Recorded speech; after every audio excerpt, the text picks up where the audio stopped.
You're live. Am I? Am I live? I don't see myself live. There I am.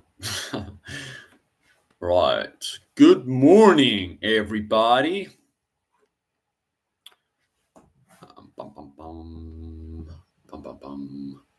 Bum, bum, bum. Bum, bum, bum, bum, bum. Great to see everyone here today.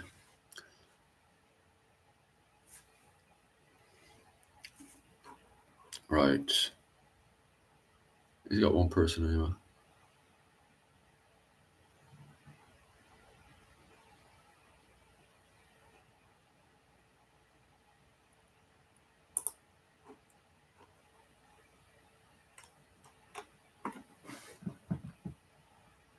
Right. Not a lot happening right now.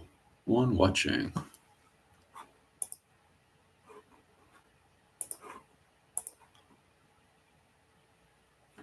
And second person going anyway. Happy Christmas anyway. Can you all hear me? One person on the go anyway. Wow. It's very dark in here ish. So we can get more lighting on the go. It's always dark in here, or is it just. Let me see if I can get that light ticker. Ooh. Yep. Yeah, one moment.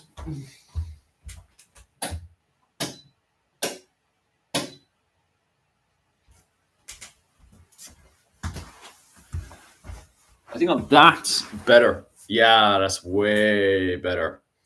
Irish Catholic. Is that for the 17th century? Irish Catholic nationalist. Like, should I be referring to you as the what was it? The Irish Confederation of the 17th century.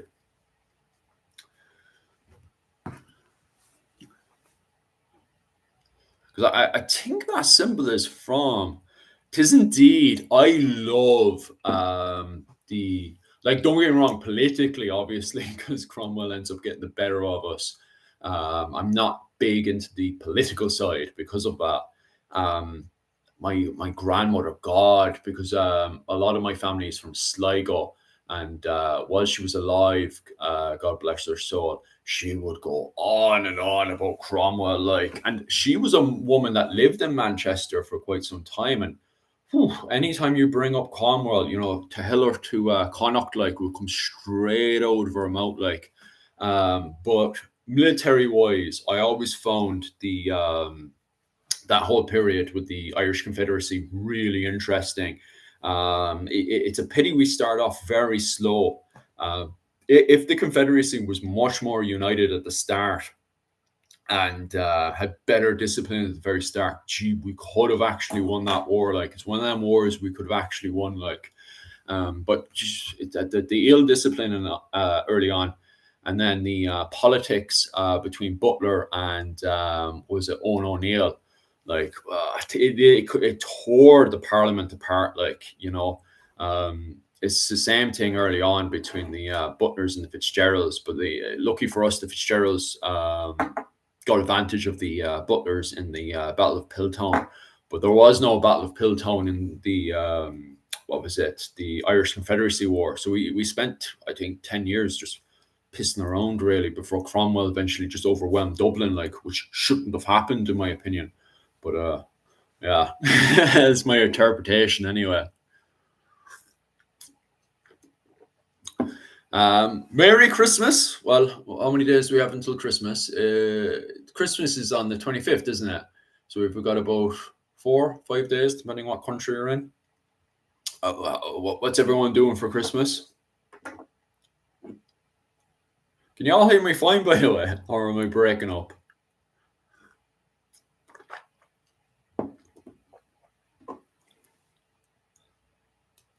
Chat's dead. I think maybe no one can hear me. And I'm just talking to myself.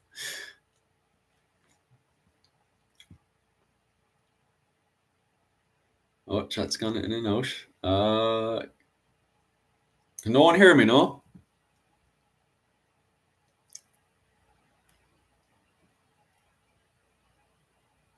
Oh, nice. Wayne, can you hear me? Or there must be a delay in chat. Maybe there's just a delay in chat. I can't tell. Oh, I think there is a slight delay actually. Wait a few seconds. Give me a second. One, two, three, four. It's a 4 second delay. Ah, see, I'm cute. I got the second TV monitor on the go, so I'm 4 seconds behind. There's a 4 seconds delay in what I'm saying right now. So Wayne, I'm gonna be whatever you say. I'll hear you 4 seconds later. Okay. Yeah, I can see myself repeating it back. Wild. Um, oh, Merry Christmas to yourself and your daughter. How are you guys doing anyway? Hi. How are you doing, Wayne?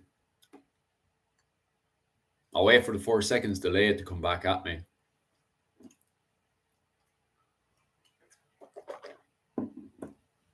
I was wondering at the start why everything was so slow.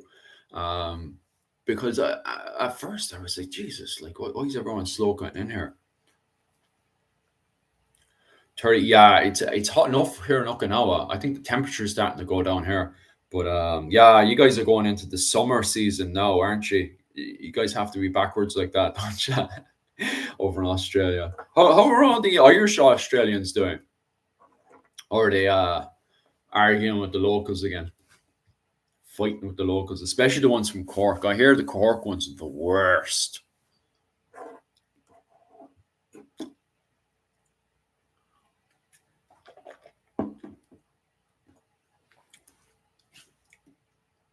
I relax until somebody asks me something about Christmas, and then I'll start fucking chat, talking shite like.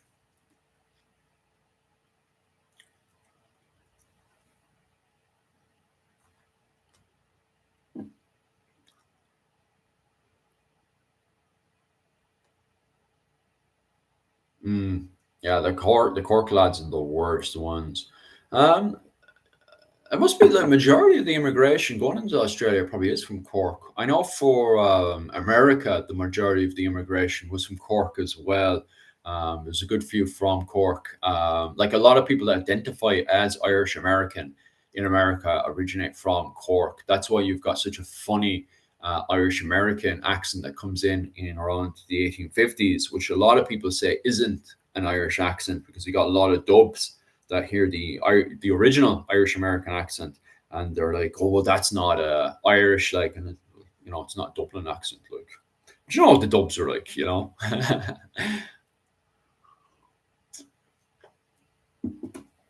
um, so I just assume as well that the majority of the immigrants going to Australia are probably from Cork as well. Because I know the second most as well is from the Belfast area. There's a lot of people from Belfast from the 1650s onwards that immigrated from the whole Belfast area over to what was it, America, after they didn't get equality with the religious rights that they had fought for during the what was it, the Jacobite Wars and stuff. The what was it, the William Knight and Jacobite Wars. After that was done, a lot of them assumed that they would get religious equality, and of course they were kind of stabbed in the back by the British government and sent off packing off to America.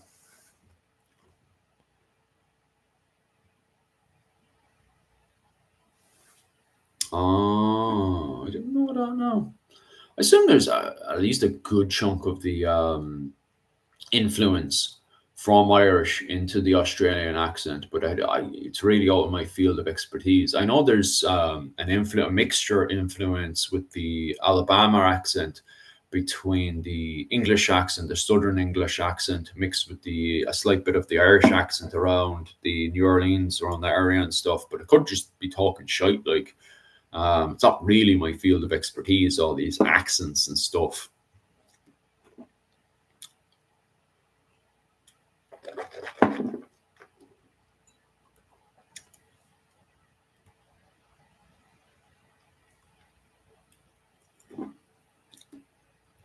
Oh, Merry Christmas. Anyway, Wayne, do you have any Christmas questions for me? Ask me a few Christmas questions, or I'll just start waffling shite.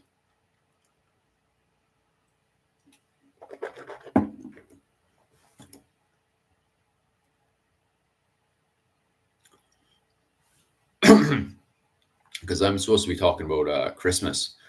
Because we had the original Christmas going all the way back to what was it, Nullig.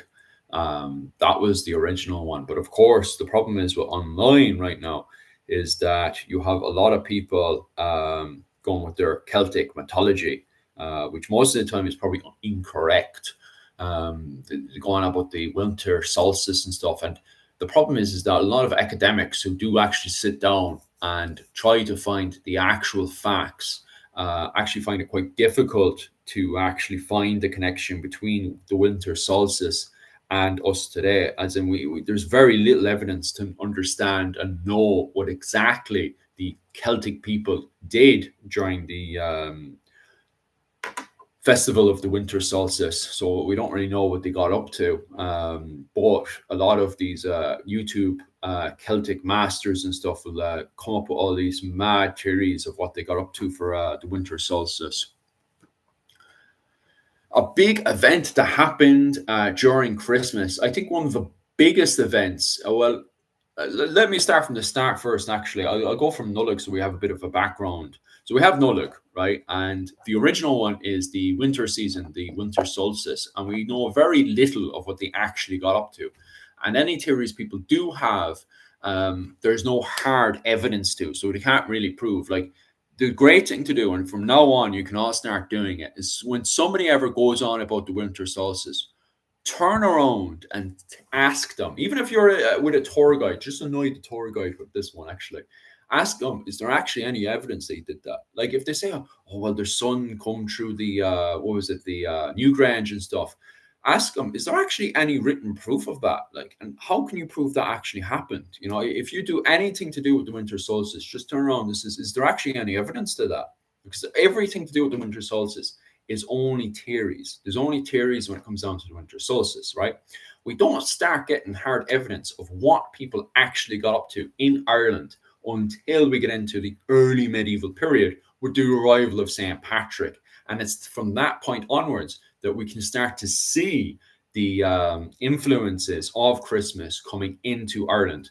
Nullig, to start with, which is Christmas in Irish, is actually from a Latin introduction into the language of Irish. So straight away, it's kind of a shotgun to the kneecaps to say that Christmas or the winter solstice even existed in Ireland. Now, don't get me wrong. Most likely the winter solstice did exist in Ireland because there has to be a kind of a festival or season there to start with for influences to come in and start building up on that. So there must have been a foundation festival to even start with.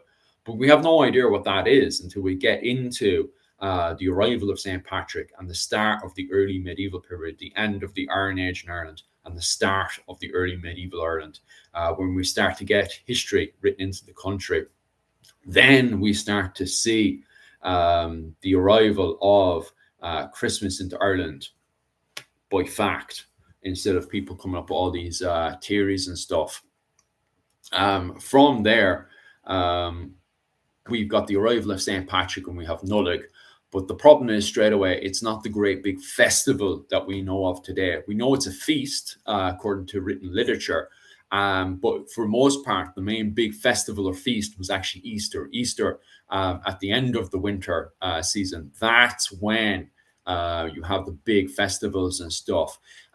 It's not until we come into the Viking Age, at the later part of the early medieval, then Christmas starts to build up and get bigger and bigger and bigger. And you see, with between the arrival of St. Patrick and then the arrival of the Vikings, Christmas festival was more or less a religious festival more than anything else. Hey Ryan, how you keeping? See, I'm actually about to get onto you there, Ryan. We're actually just about to bitch about you. So you came just in time, so now we can bitch in front of your face, Ryan.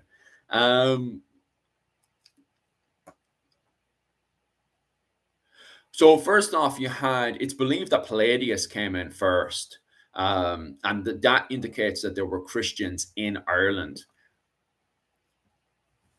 Oh wait, stand by, Ryan. Stand by. But first and foremost, so we have Palladius in first, right? But Palladius is a bit, a missionary. So for him to be sent to Ireland as a bishop, that indicates that there were already Christians and there were already missionaries going into Ireland before the arrival of Saint Patrick and the arrival of Palladius. And in the last 2 years, 2 or 3 years, there is an argument that Christianity was somewhat established in Ireland already because we already have people that have a full understanding of both the Latin language and the Irish language. And you ask, oh, well, what's the proof of this?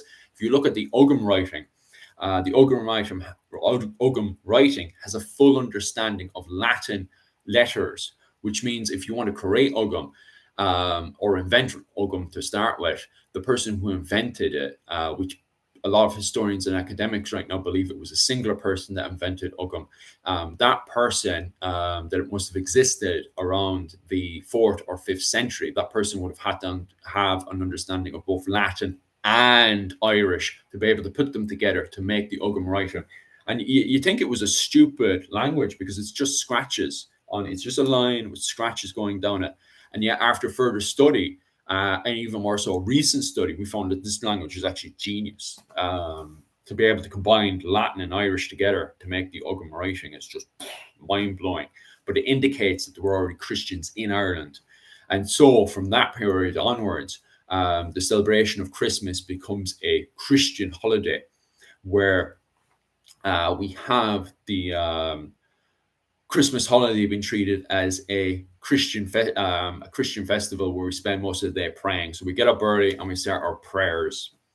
It's not until we get to the arrival of the Vikings in Dublin with the Nail, no, not the bloody Nail, the Emer, Ivor the Boneless's lot, that then we start to celebrate Christmas as a big celebration festival rather than more of a religious festival with Nulloch.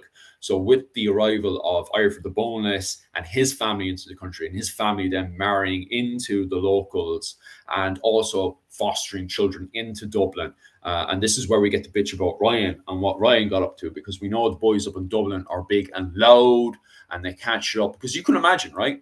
The local Irish people, they expect Christmas to be a very quiet festival. You know, you have a nice little dinner, we do a little prayer, and we know there's a bit of a gift giving that's going on in Ireland. So it's a little bit of gift giving, lots of praying, lots of quiet. And then suddenly the dubs arrive, right? And they're big and loud and they cannot shut up. And the moment they arrive, first thing in the morning, they're blaring the music. The harp is going off, the guitar is going off, all the musical instruments are going off, the bagpipes and all. And you can imagine all the Irish just getting woken up early in the morning, all that loud music. It gets so bad that when the Irish Vikings go in to occupy York, the Danish Christian Vikings can't handle it either. And they actually invite in Eric Bloodaxe to push the Irish Vikings out of York around 950. So look that up. Eric Bloodaxe actually kicks the King of Dublin out of York because of how loud they are and how annoying they are. So anyway, the Emer introduced the Christmas, well, the foundation of the Christmas that we know today as a celebration holiday. One of the biggest differences is the log that's introduced in.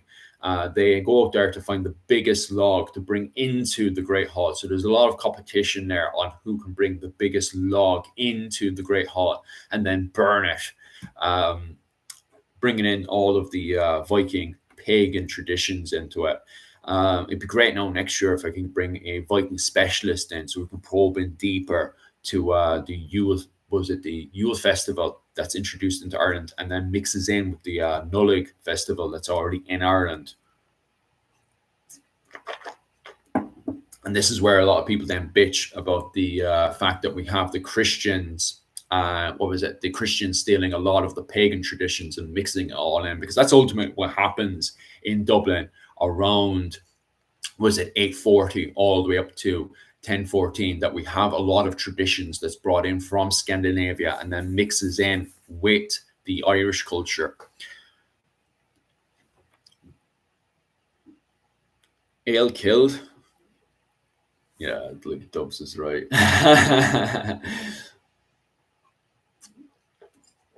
Another really, really annoying thing that the Dubs would have found is that the Irish actually treated Christmas as the tax day.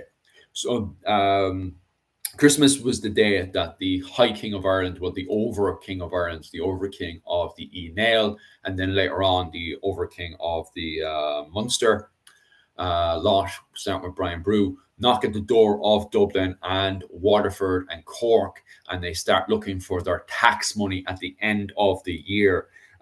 So um, Christmas was always seen as a tax day when the Over King would start knocking at the door of the settlement looking for his tax money.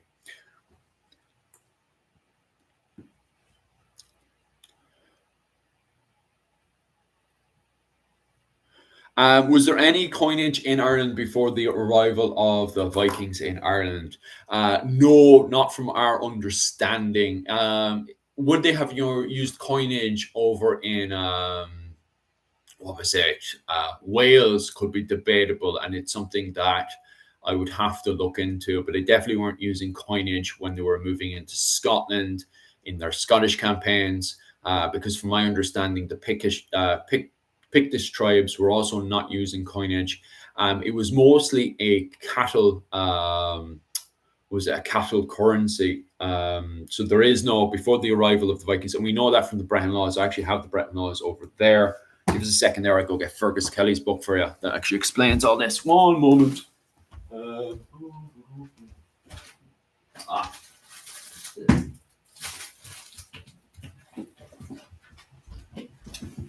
Right, you're very, very lucky. As a historian, I have the official Bible for you. So this is the Bible, right?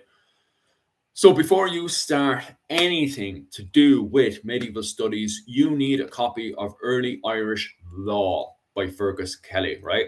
And in that, it explains all of the basics of cattle for currency, how much it is all worth, and how much you'll be looking for cattle, and how the whole thing works. It goes through how much a slave is for each cattle, how much is it for various other things that you trade. It is a cattle currents society. Yeah, funny enough, actually, there is actually a course in UCC. If you're doing the law course in UCC, that you can cover early Irish law. In fact, there is a YouTuber right now. He's very, very sick right now in a very, very bad way. But his whole channel, he covered law in, I think it was UCD. He covered law. And then when he finished up with that, he went off and set up his YouTube channel that specialized in early Irish law. Bloody hell, he's got an amazing channel, and he was doing the course for a good while. But he is very, very sick right now, so he's not doing that right now. And I can't, the name of his channel is completely out of my mind, because you'd really enjoy all of his stuff. It's very, very good stuff. That's the one, Brehon Academy. Yeah, he's very, very sick right now, so he isn't been uploading videos recently. I actually know his brother. I was in doing living history with his brother. Very, very, very nice lad. You probably know his brother as well, because they be around Dublin and stuff as well with the local living history group. What was it? Fingal Living History, doing the early medieval reenactment, and they do the big, massive battle. Ryan, you've probably seen the reenactment of the Battle of Clontarf. That was actually his brother was a part of that. God, the name of his brother now is completely out of my mind. I can't remember his name. His brother.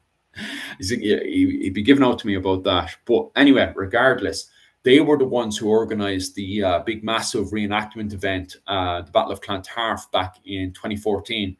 And the previous years, all the way up to now, they were trying to get that back up and running again. But after the anniversary of the Battle of Clontarf, Dublin Council stopped giving money to them to do the event, which is absolutely silly, given how much money that brought into Dublin that day. But no, Dublin Council stopped giving them the money to do the big, massive anniversary event for the Battle of Clontarf. So yeah, Breton Academy, his brother is involved with all that kind of stuff. But sadly, no, he's a little bit under the weather. He's very, very sick right now. So yeah, Early Irish Law by Fergus Kelly. If you have any other questions about that, I definitely 100% advise to pick that up. Yeah, very, very sick right now. If you go onto his channel, he explains what's going on with all that kind of stuff. So yeah, I think so. The notifications, the problem with the notifications is that the channel has to be on the side of the algorithm. For some reason, although me and the algorithm are on a pure argument right now, like I'm demonetized, but for some reason, because I'm constantly attacking the algorithm by posting up more and more videos, people are getting notifications. But the problem is, the way that YouTube is right now, if you're not rolling with the algorithm, the problem is that it stops sending out notifications to people. The YouTube can be very, very finicky like that. Geez, Wayne, I'm surprised you don't have Early Irish Law. Like, this is the Bible. Before you start venturing into other medieval books, Early Irish Law is the key. And it starts off straight away at the early medieval period. So if you don't understand how the medieval period works, it starts off. So obviously you've got the early, what was it? The Iron Age, which is, the Celtic Age and all that stuff.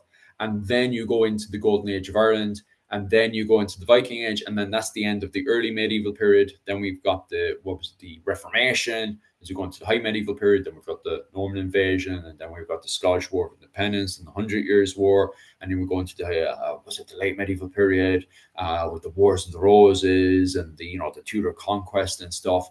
But early medieval period straight away with Early Irish Law. That's where to start if you're going anywhere with that one. How come I'm demonetized? I'll be honest with you. I think it's because the channel suddenly exploded. I think it was last month. What happened is that I was posting up shorts, and suddenly I got I I was posting up old willy nilly stuff because I was trying to get my main project, which was the Art MacMora. Actually, I'll take a step back. I was working. I'm in Japan doing I was doing contract work at the time, and I'd lost my contract with one company that was a bit of a dodgy Japanese company. So I lost that contract, and so I had more time to work on the YouTube channel. The YouTube channel. So I wanted to finish my Art MacMora Caveat video. So I focused on the Art MacMora Caveat video, and I was like, I need to get this algorithm up and going. So I started blasting out the shorts, and some of the shorts had some of other people's videos and stuff on it. And I was also just posting up willy-nilly stuff to get the algorithm up and running, and it worked. It really did work. Like, I think I was on, what was it, 4,000, 5,000 views, and then I just exploded. I just rocketed in the last month. And of course, the YouTube algorithm picked up on it and was just like hammer to me. And it blasted me. First off, like when it started shutting me down, I can't remember what his first complaint was. It was something to do with copyright or something. And I quickly just, disagreed with it. But then within only 5 minutes, I was there watching. I was with the wife at the time, and there was funny stuff because I was actually watching my statistics, and there was something weird going on with the computer, and I was like, I have a funny feeling someone's reviewing my channel, trying to poke away, trying to demonetize it. And then suddenly I was demonetized, and it was another stupid oh yeah, my channel wasn't original. It popped up, my channel isn't original. So they reviewed my channel, and then it popped up my channel wasn't original. And then I tried to, because it looked for me to make a YouTube video. So I made the YouTube video, which was exactly like this, and me explaining what the channel was about, because that's what they were looking for. The request is explain what your channel is about. So I explained what your channel is about. And then they got back to me saying that my video didn't have enough visuals, which isn't a part of the description of how to make a video explaining what your channel is, which, that's what they told me to do. So then it came back that I am demonetized until February 5th, So And I do believe that's because I rocketed out of the YouTube thing, and they couldn't control me. So this is a way to hammer me down, especially if I'm not a part of their little cliques and stuff, perhaps. But I'm not the only one within the medieval community. The whole medieval community right now is getting hammered. There's so many, even the bigger up medieval YouTubers are just, and it's very weird reasons. There's no legitimate reason of why any of the top YouTubers, top medieval YouTubers, are getting hammered right now. So I have no clue what's going on. Oh yeah, definitely. So if you anyone who's just arrived there, before you even start this, obviously I'm not being paid off Fergus Kelly to advertise his book, but this is the Bible for anyone that's interested in early Irish law. It's very start the arrival of Saint Patrick. These are the laws that are put in place in the early medieval period as we're in the golden age of Ireland. So if you want to understand the currency of cattle, what it is to get a divorce in your marriage, any of that stuff. Here's the very foundation, because what happens is that you have early medieval law that exists all the way up to the Norman invasion of Ireland. Then there's a little bit of a dark age during the invasion of the Normans. And then as the Normans, or at this point, the Anglo-Irish, are being repelled out of the country with the Gaelic resurgence, then we've got the resurgence of early Irish law, but it is now the Brehon laws that are adapted into the late medieval period. So we have the foundation of the early Irish, but it's now adapted into more modern European laws of the late medieval period, and the papacy laws, the canon laws. So even before you start, you'd be wanting to read this. Absolute, this is the Bible. But I'm not paid now by Fergus Kelly to say all that, but it's an absolute phenomenal book. What's going on here? We're having an old chat about Christmas, and I'm waffling a lot. What's the book called? Right. So the Bible of studying medieval history in Ireland is A Guide to Early Irish Law by Fergus Kelly. Where's Fergus Kelly's book? Oh yeah, there's. Can we see that? Yeah. So there we go. Fergus Kelly. Right. So that's the foundation. So I'm not being paid by Fergus Kelly whatsoever, but if you're going anywhere, that's the book to buy, is Fergus Kelly's Early Irish Law, before you go anywhere else, because that way, when you come across situations within the sagas, the Icelandic sagas, situations within the Athenian cycles, and situation within the historical books, we can take out the law straight away and say, okay, this is how it works, and we have a better understanding of what's going on. So this is the Bible before you start going into your adventures into, and it's just a great book. I actually just love randomly opening up the book and seeing how I can divorce my wife in early Irish law. Just not embarrassed to be looking up. I see the old null coming straight out. Where am I? And let me pick that up for Christmas, after Christmas. Yeah, the old Christmas sales will be on then. The old Black Friday and stuff. I think you could probably just get it in Amazon right now. I don't think the Four Courts bookshop does it anymore. But you should be able to get it in pretty much every university, because if you're dealing with any of the academic stuff right away, if you even plan to even browse at the academic stuff, all academics assume you've already read this book, or you have that book right next to me like I do. So every single university in Ireland has this book, and if it doesn't, that university needs to get a grip, that's for sure. Damn if it don't. That's exactly it. And where am I? I'm new to your content. How can I support you? Okay, so after Christmas, I'm going to sort out the Patreon and stuff. I'm going to focus on Patreon because YouTube has a massive thing of constantly getting hammered down to medieval channels because of the topics that we cover. If you haven't noticed, medieval history is kind of like pretty warped. And YouTube isn't a fan of medieval history. So every single medieval history channel tries to put together a Patreon. So I'm going to organize it after Christmas. So sometime around January, I will organize, after the new year, I will organize the Patreon and we will start getting the old money going into that.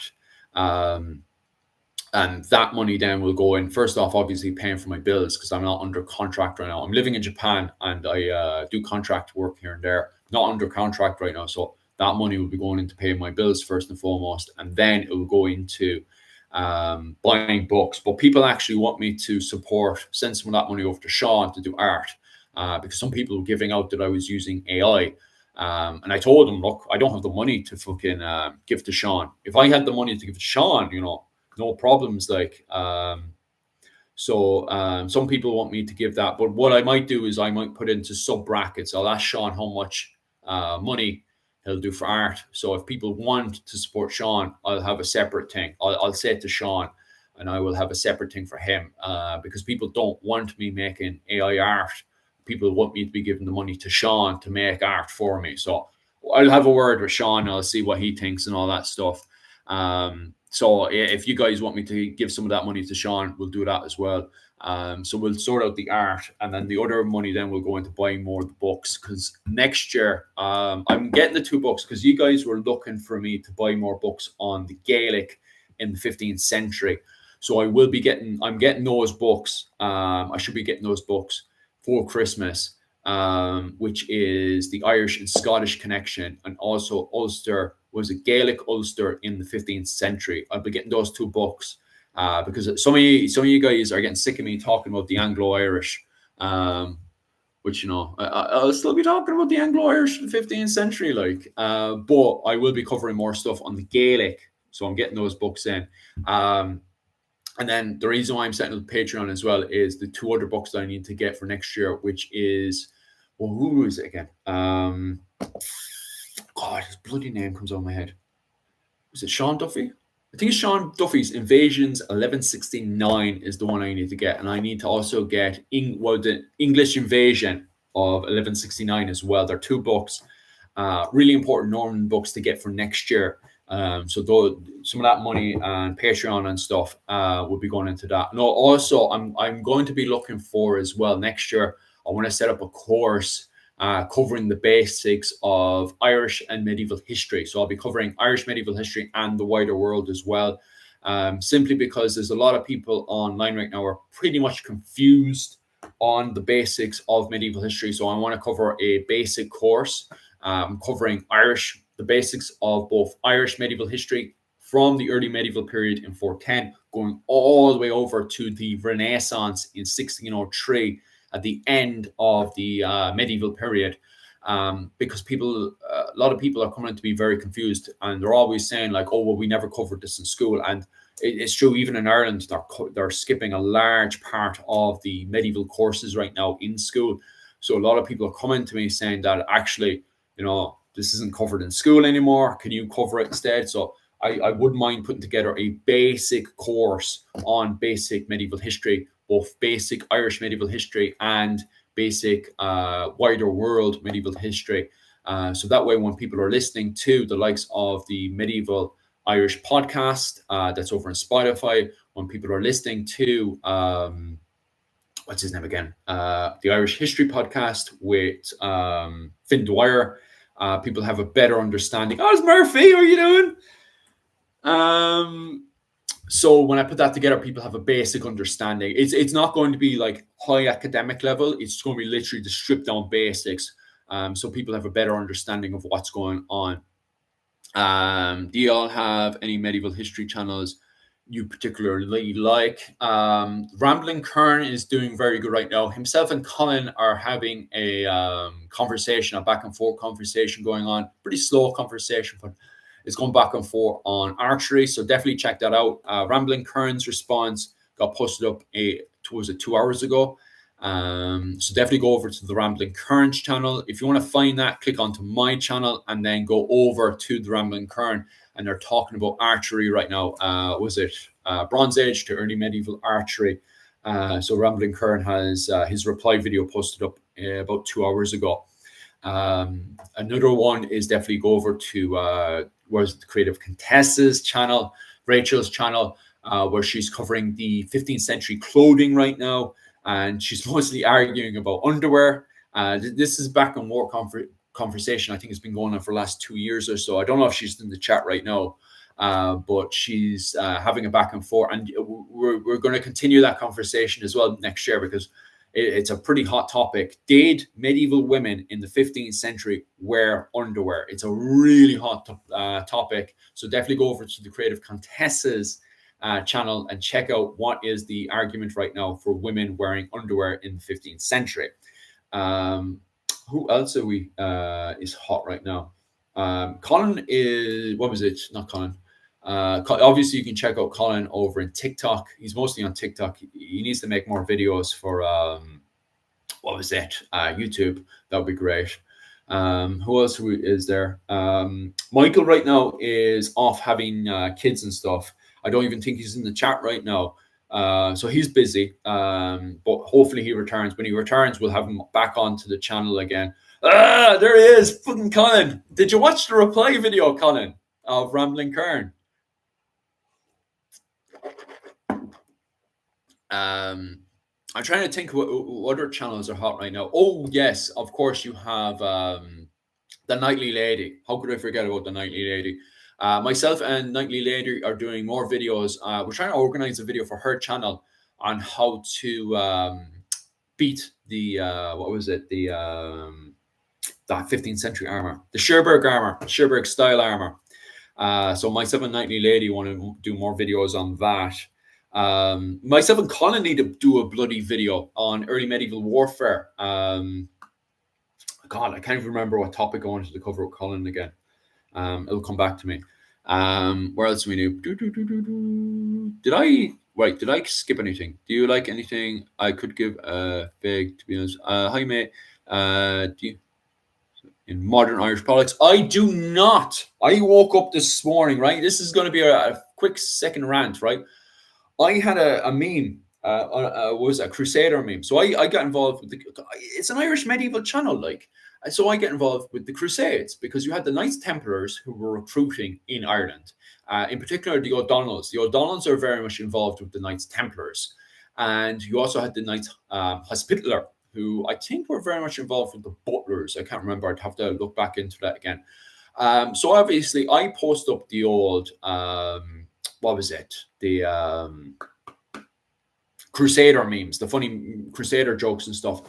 And what did I have in the channel? But two, what was it? An Irish nationalist communist and an Irish nationalist Democrat arguing in my comment section about how they should unite Ireland. And the two of them had the biggest disagreement. And I was like, what are you doing on my medieval channel talking about all this modern crap? My opinion is that you should educate yourself with modern history, but you shouldn't bring it to my channel and start waffling crap. Like, you should definitely educate yourself, but my channel is about medieval history. Like, Jesus. Where am I now? Please do. Thank you. Murphy, I also love medieval history. The Rambling Kern. Oh yeah, Ryan is awesome as well. Let me see if there's actually my GA club is Cork. The Norman. Oh yeah, the curses. The boys who took over Cork. That's right. That's an interesting little invasion. The invasion of Cork, the Norman invasion of Cork, is very interesting because it's the first time we start to see the tactics of the Ustamen and how the Ustamen were using crossbows. They were fighting the Norman invaders with crossbows. Luke, how are you keeping?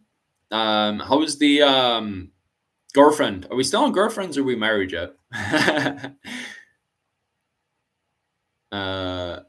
Yeah, Michael and Clans and Dynasties. He's got a whole entire family up and going.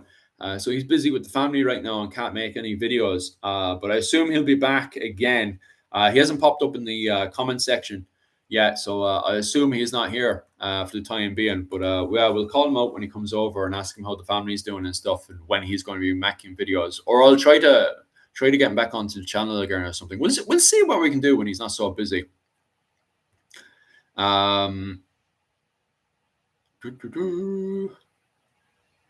Crusader jokes. Yeah, I've got like every single day about when it's my morning and it's going into the evening for you lads. I post up the old memes and posts and stuff. I don't know if you can see it's always at the bottom of the when you look at the videos. I think it's like the third section. It's got all the posts and stuff. I post up every single day, mostly a joke.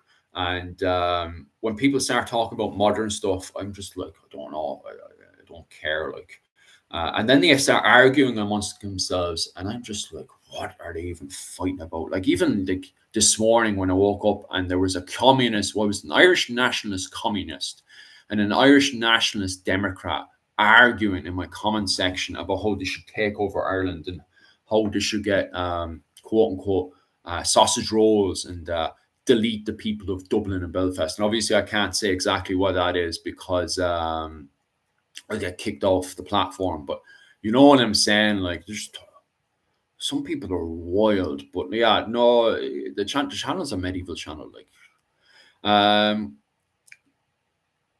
Aussie Western. That's my favorite. Oh yeah, but that's a modern movie, man. Isn't that a modern movie?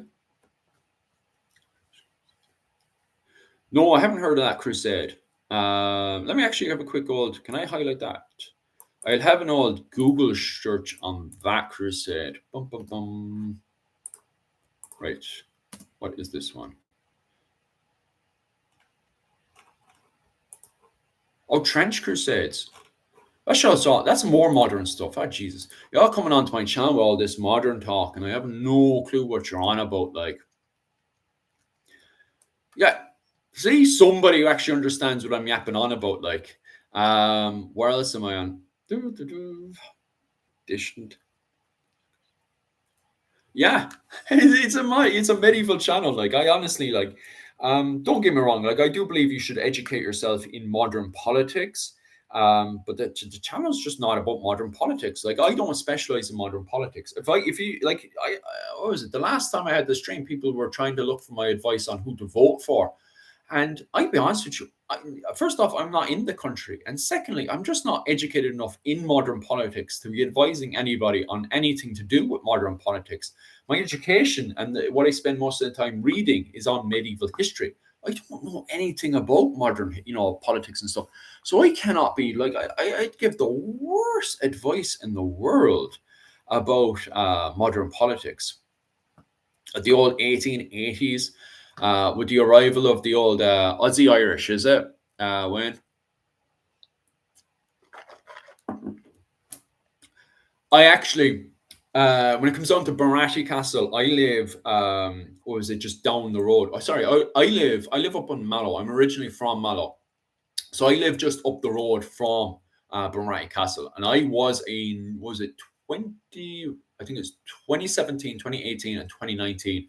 I was a tour guide from Barashi Castle. I did the first time around. I got in as a tour guide with the Living History, and I actually was in a documentary which I can't even bloody find right now. I was in an American documentary, so I was on American television. Uh, I was being paid. Who was I? I was. They had me acting as someone because I was dressed up. I had all my own kit and stuff. So they paid me to. I was just in a basic white thing, and they paid me just to, what was it, lie over and just wake up and yawn. That's what it'd be. And they paid me. How much did they pay me again? I was paid like 500 euros or something just to wake up. Because when they called me down, I was expecting to give a talk and stuff because I was on RT at the time as well. And it was 2019, I was in Nationwide. Yeah, 2019, I was in Nationwide. And I'd done a few things with Nationwide as well. And they expected me to do talks and stuff. So I was on Nationwide talking away and yapping and stuff. So I was expecting, something like that where, someone would come over at Mike and ask me about the history of Mariah Castle and stuff. But no, they wanted somebody in authentic medieval kit to lie over and then wake up. And I think I was meant to be like Moses or something in the TV show with the Ark of the Covenant. So allegedly, this television show wanted to say that the Ark of the Covenant came from Egypt to Ireland. And that was how the Blarney Stone came to Ireland. And I didn't know any of this, by the way. Like, people were telling me that's not what happened and stuff, and I was like, I didn't bloody know that they were going to use the footage for that. Like, they told me it was something to do with medieval, and that I probably wouldn't even be in the show. But then I ended up on American television, being literally just awake and then waking up. And then they were telling me that in what your man was saying was that the Ark of the Covenant came from Egypt and made its way to Ireland. And it has a think of me of being Moses, and this is Moses here, me waking up, Moses waking up with the Ark of the Covenant. I had no clue what was going on. So yeah, that's how I ended up on American television. So I was a tour guide around that period, and yeah, what was I watching? Oh, what was it? The Bunratty Castle. Yeah, I will be doing a video on the Bunratty Castle. I think next year because my brother's bringing over books on that as well. Oh, and the other one I did a few tours and stuff is I did more tours of is as part of the living history and stuff was the Craganoan. I did a good few show tours and stuff around there, doing the early medieval history with the boys. So if I actually stayed in Ireland, I actually would have been on RTE again for that other show. What was it? The one that Blind Boy did on slaves. What was it? Slaves and Scholars. I think that was the name of the show. Because I know most of the lads in that one. Doing the living history with that group and everything like.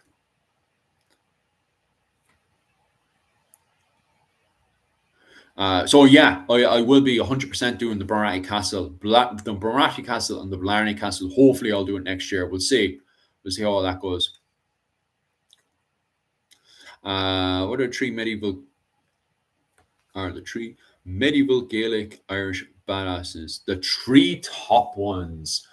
So my top three favorite Gaelic in medieval history. First and foremost, my favorite one of all time, because I'm biased, because I'm down in Cork, is definitely Brian Boru. Brian Boru for me is definitely number one. The second one is definitely Niall and the Nine Hostages in 410. Especially recently, in the last 2 years, they actually believe he went into England and actually burned England. I think it was Kings and Generals on YouTube is making the argument that Niall and Nine Hostages actually went in and burned London, because I think he pops up he disappears from the what was it, the Irish records, to say he went in to raid Britain, and then he reappears in the Roman literature raiding and burning settlements as the Scotty. So he is in the what was it, the Roman records and in the Irish records, according to Kings and Generals on YouTube. I think they made the argument of Niall burning down that place. So Niall is definitely number two. Biggest badasses of all time. Let me see. Actually, give it a good thought now. Oh yes, of course, Flanchina, King of Ireland, who unified the island around, I think it's 870, around that period. Flanchina unifies the island and becomes King of Ireland. And then it was Niall Glundov was scheming against them. So Niall Glundov ends up taking over the crown after the death of Flanchina, because that was meant to be the original arrangement, that the Northern Nail and Southern Nail would pass the kingship. But Flanchina wanted to pass it over to his son. But then his other son, his brother, ended up killing, the two brothers ended up killing each other. So that started to fall apart. And then Niall Glundov took over. And then when Niall Glundov had taken over the crown, what happened is the Irish Vikings came back, the Emer came back into the country, they had the Battle of All Bridge when Niall Glundov ended up getting killed. So that stops the unification of Ireland until Brian Boru pops up again. Where are we? Right, my ancestors are from, you're just down the road from me. Next time the two of us are in, what was it, Ireland, we'll definitely go for a pint of Guinness anyway, over in Mallow anyway, because Mallow do really good Guinness. The Guinness in there is absolutely delicious. 1880.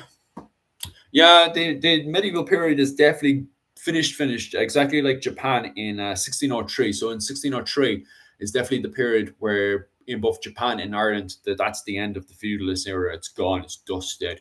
100% the medieval era is finished in 1603. So around, was it 1450 all the way to 1603 is kind of that blur area where we're going from the medieval era into the early modern period. And then in 1603, that's it. That's pretty much finished with the flight of the earls. Um, Easy money. Whist. The Blarney Stone meant to be Jacobite pillow front the Bible of Moses. For that television show, I have no clue. They told me actually to use the Art of the Covenant as a pillow. It's funny you actually bring that up. I think you've seen that show. You've probably seen that episode. Because they told me in the directions to use that. What they end up saying was the Art of the Covenant as a pillow. But of course, that's not the actual story of the Blarney Stone. The Blarney Stone originates from the Scottish War of Independence. It was given as a gift. It was a part of the Algration Stone. What was it? God, what's the name of that bloody stone again? But anyway, it was a gift given from Robert de Bruce to the Cormac McCarthy. So Cormac McCarthy sent a military force up to Scotland to support Robert de Bruce in the Scottish War of Independence, and they came out very, very handy. And as a thank you, Robert de Bruce sent him the Blarney Stone, which he then attached onto the modern-day Blarney Castle in the 15th century. So visitors today can go up and they can kiss the Blarney Stone and give themselves the gift of the gab. So that's the actual stone. It has nothing to do with the Art of the Covenant. This is a crazy documentary. You know, them late night History Channel documentaries where they talk about aliens and stuff. That was the kind of program that was made over. I had no clue it was going to be a part of it. All right, Trench Crusade is a tabletop set in alternative history after the gates of Hell's open up the first Crusade. Oh, now I'm going to have to look that up. See how that got completely derailed from the first Crusade.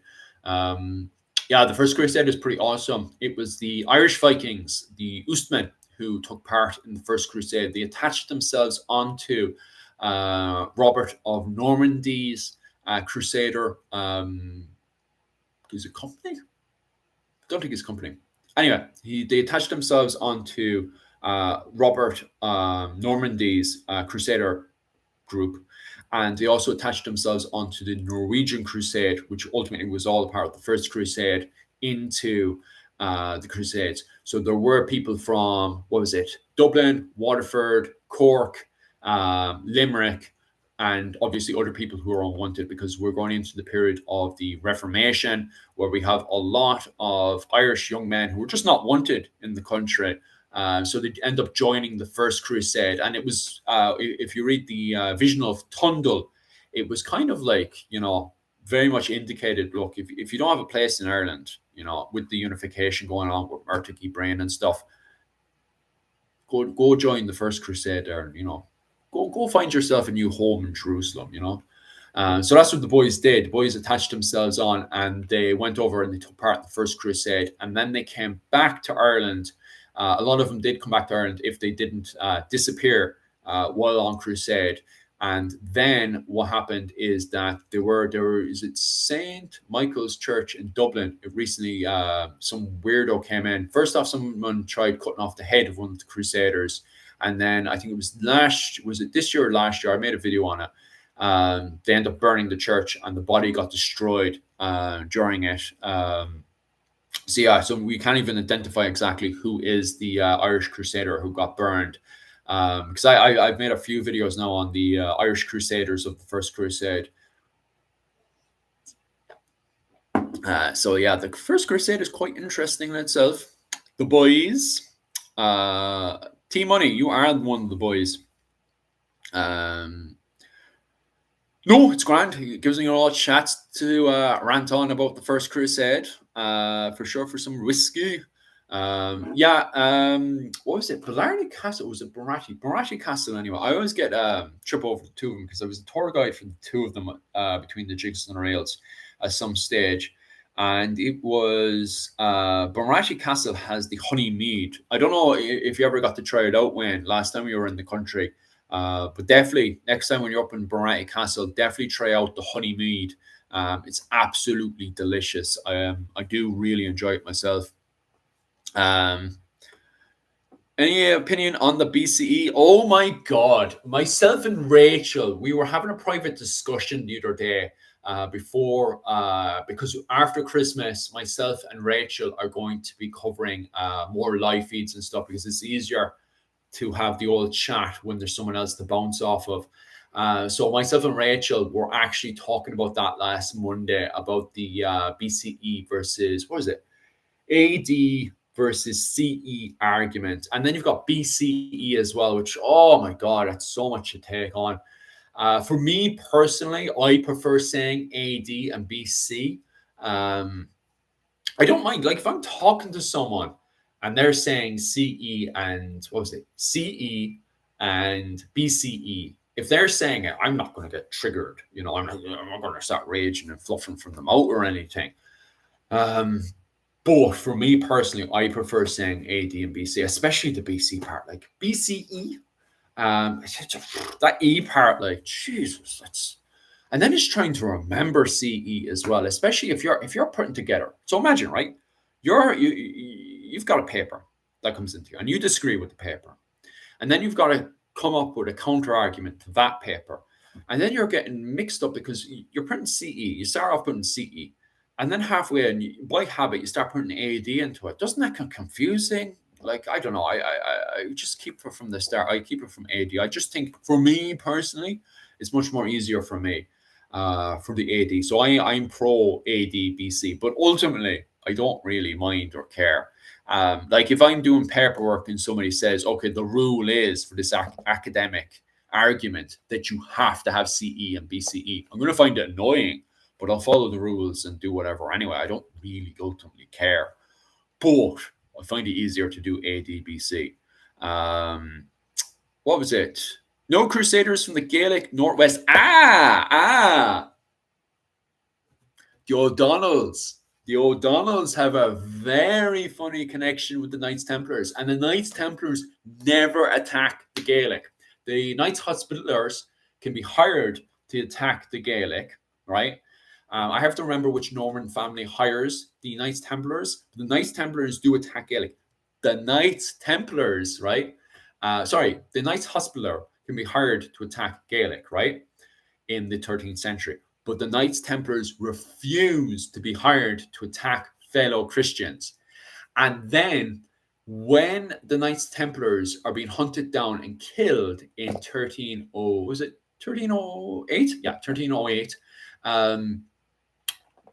The O'Donnells foster in tons of Knights Templars into their so they adopt loads of Knight Templars, and they also have them, a load of them marry into the O'Donnell clan. So there's a relationship between the O'Donnells and the Knights Templars. And on top of that, Gaelic, I don't think Gaelic can join Knights Hospitallers, right?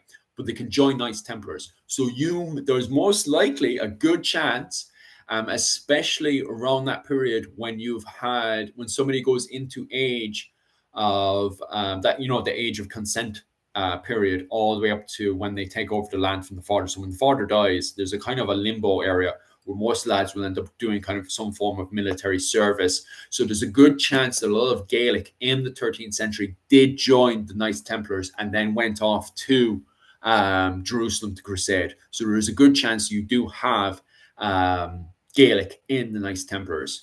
Especially within the O'Donnell clan, because why do the O'Donnells are in Syria? If they're taking in Knights Templars, they themselves could end up getting the chop. So why are they putting themselves out of the line to marry into and adopt Knights Templars when the papacy is hunting them down? So there's a lot going on there. Who's the hardest current in Munster? I'm the hardest current in Munster. That's a fact. I'll give the mead a go next time. Cheers. Yeah, that's the honey mead up in. I think it's literally called Barati mead. It's not. It's good for shop. It's good for shop level mead. But the best mead is homemade. There's a few, especially the late medieval reenactors in England do the best mead.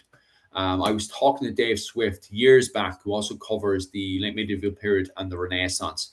and he was giving me some mead from England from the Wars of the Roses reenactment in England because I think Dave Swift and a few other lads represent the Yorkist side because the Yorkists were allied to the Fitzgeralds. The Fitzgeralds were the head of the Irish Parliament at the time, so the Fitzgeralds were sending lads over to fight.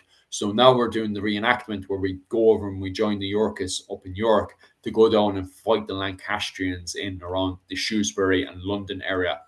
So we do all the big reenactment events, which are the War of the Roses reenactment.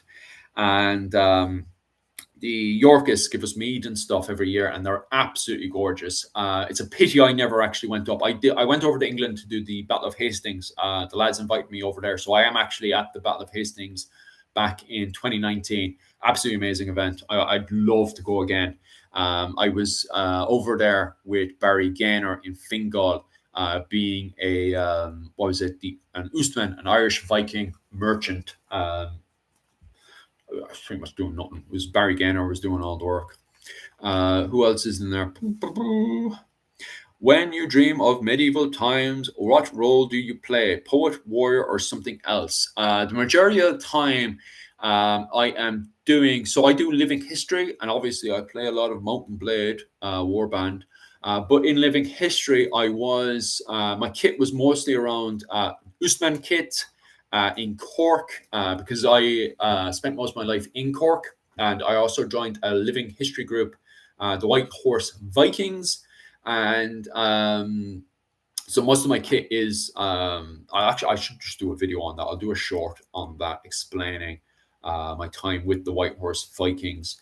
So I mostly did a Irish Viking warrior, mostly get involved with the cattle raids, with other living history groups, and also going over to England. I did the Battle of Hastings, but I still haven't done the York events. So York does the biggest Viking events. Dublin could do the biggest Viking events if Dublin Council had given us the money. We outdid the York event a few times in Dublin, except for Dublin Court. Was it Dublin Council give money over to do the Battle of Clontarf? I think they're starting to build that up again with the Battle of the Boyne, but I haven't. They're doing a early medieval event of the Battle of Boyne, not a early modern event. No, sorry, I think I'm wrong. Is it Slane Castle? Yeah, I think it's Slane. So there is lads putting together a huge Viking event with Slane. If I do go back to Ireland, I have contacts to get involved with that.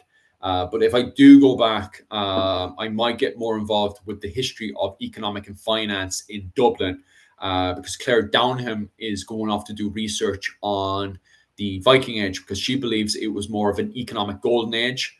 And that's something I definitely want to read up on as well. So if I do go back, I want to be a trader. I want to be a Viking trader in Dublin. So that's definitely something I'd be interested in doing if I do go back to early medieval in Ireland. But I also want to do some living history with the late medieval period as well, especially with the Fitzgeralds and stuff. Where was I? I've heard mead, respect it, or put it in your ass, powerful kick in it. I love mead. Literally, I'm addicted to mead. Mead is the best. By the way, lads, there's about 4-second delay on this. So I see this about 4 seconds later and vice versa. So I'm a bit slow going through us. Just got your Patreon sub for. Oh, yeah. The whole AC, BC, I don't get really involved with the argument, you know. Just for me, I prefer, and my Latin's terrible, by the way. So do not expect me to say Anno Domino and all this stuff. My Latin is terrible. And you think, as somebody who advertises the golden age of Ireland, when the Irish are just spitting out Latin like there's no tomorrow and re-educating Western Europe on how to speak Latin properly, you would think my Latin would be decent. No, I've got the worst Latin in the world. So don't expect me to be going around saying any Latin anytime soon. I just prefer it. And I think, especially like, let's be honest, like this is meant to be a medieval channel. So if you're doing all the modern stuff, yeah, maybe CE and was it BCE sounds better.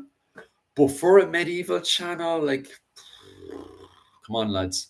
You need the Latin in there.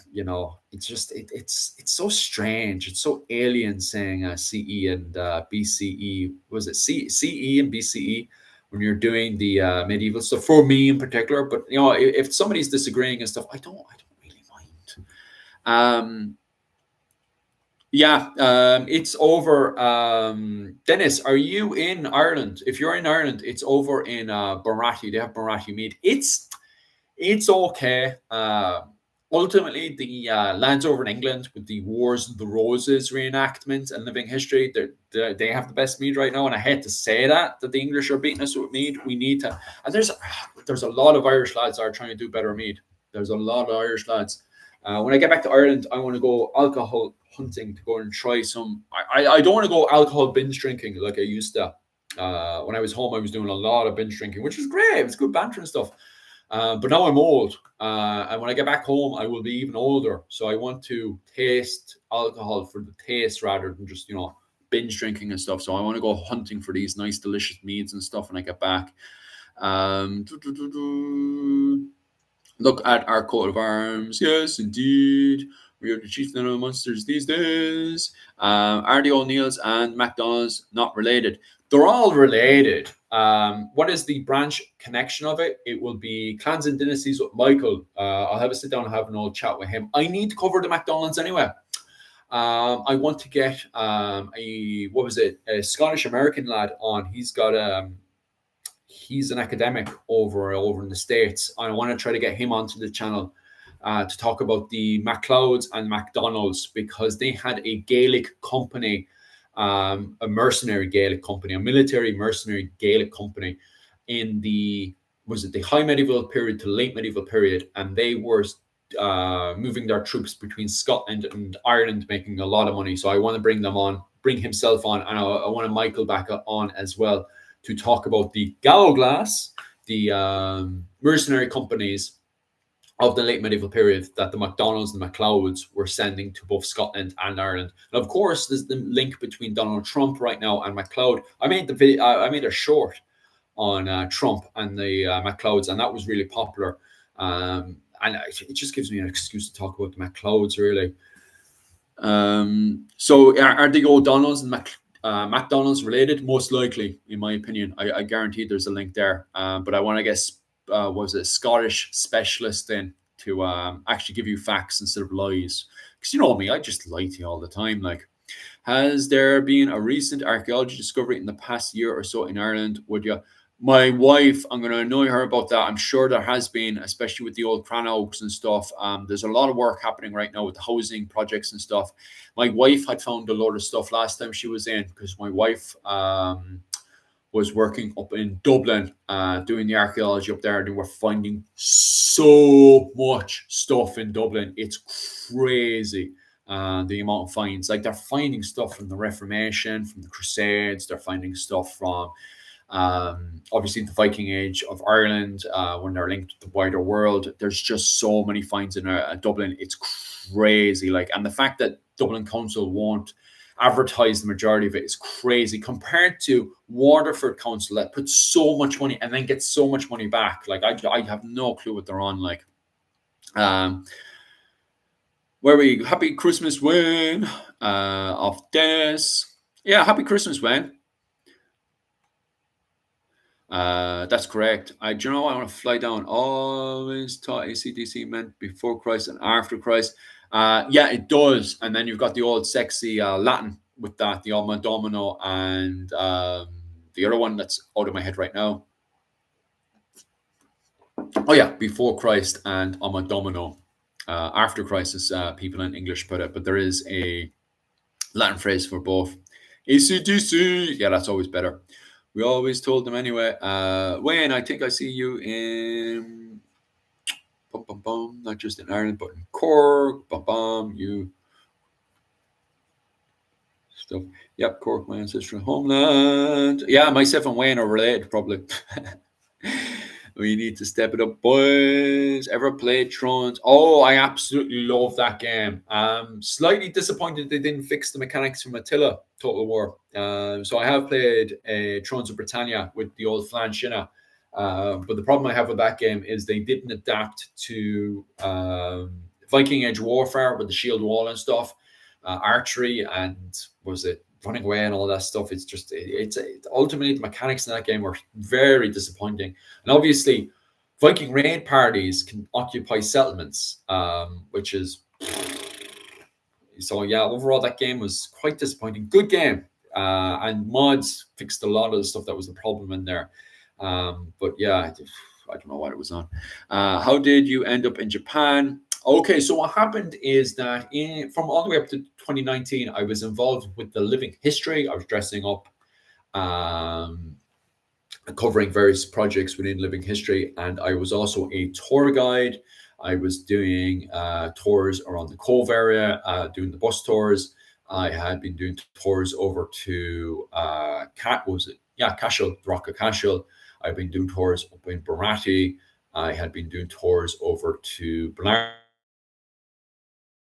There was all bus tours and stuff, and I would also help out Trevor McCarthy as well with the Kilmallock tours as well. So I was quite busy all the way up to 2019, and then the coronavirus kicked in, whack. But lucky for myself, my wife, who was working in archaeology at the time, she lost her job as well. So we were on that point of our parents taking us in, and our parents were finding it difficult to also try to get by. So we decided, my wife, lucky for us, she's Japanese. She spent most of her life in Middleton, so she has a big thick Irish accent. So a lot of people forget most of the time that she's Japanese. But and Jesus, she's got a proper like thick Irish accent. Like she is the proper banter. Like she'll sit there because she switches between tea and whiskey. So she will talk and talk and talk, and you'll forget that she's Japanese. But she was like, "Oh, looking for me, I'm Japanese," and she quickly found work in Japan. What was it? First off, selling pens. She was there because she spoke both English and Japanese. She was working for an American company in Japan selling pens. But the problem with the American companies were throwing money left, right, and center. They were very unorganized. So they ended up pulling out. But looking next door, there was a German company. Found out Yuki can speak both English and Japanese. So they said that they were to teach her accountancy. So right now she's learning accountancy with them. Absolutely loving it.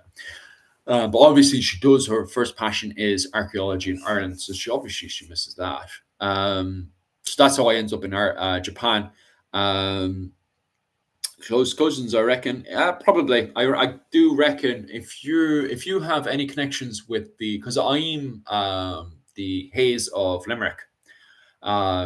That's how everyone identifies me in Ireland. Because anytime I'm in one of them very local pubs, obviously in Dublin and Cork and stuff, no one cares who you are. They don't care about your ancestors and stuff. But when you're in the small little pubs and they hear the Irish accent, they want to know who your dad is. So I always say, "Oh, I'm a part of the Hazes of Limerick," and they're like, "Oh, I know so and so and so and so is related to you," and it's a good chance there is. I'm related to a lot of Hazes in Limerick. My family originate from the Hazes of Limerick, and that's where like a lot of people ask where my accent comes from, and it's in between Cork and Limerick. So I spent a lot of time around Mallow, Limerick, Cork area. So that's who I am. So if you've got connections, especially with Limerick, when there's a good chance you probably are related to me because I'm related to a lot of people in Limerick. I can't remember at the moment, but we had Irish Vikings before Normans and whatnot. Yes, we did. The Vikings arrive in 840 with Ivor the Boneless, and he doesn't want to go to war with both England and Ireland at the same time. So he kind of makes various marriage alliances and fosters his children into the Northern Nail against the Southern Nail because the Northern and Southern were constantly having tick for tat. And so the Eamer clan builds a relationship with the Northern Nail, and then they assimilate and become Irish Vikings. So where are we? And that's before the Norman invasion. Norman invasion is in 1169. First wave in is the Cambro Normans. Second wave is the Anglo Normans in 1171. And obviously, that's when the fighting between the English and the Irish start. I'm off for the night.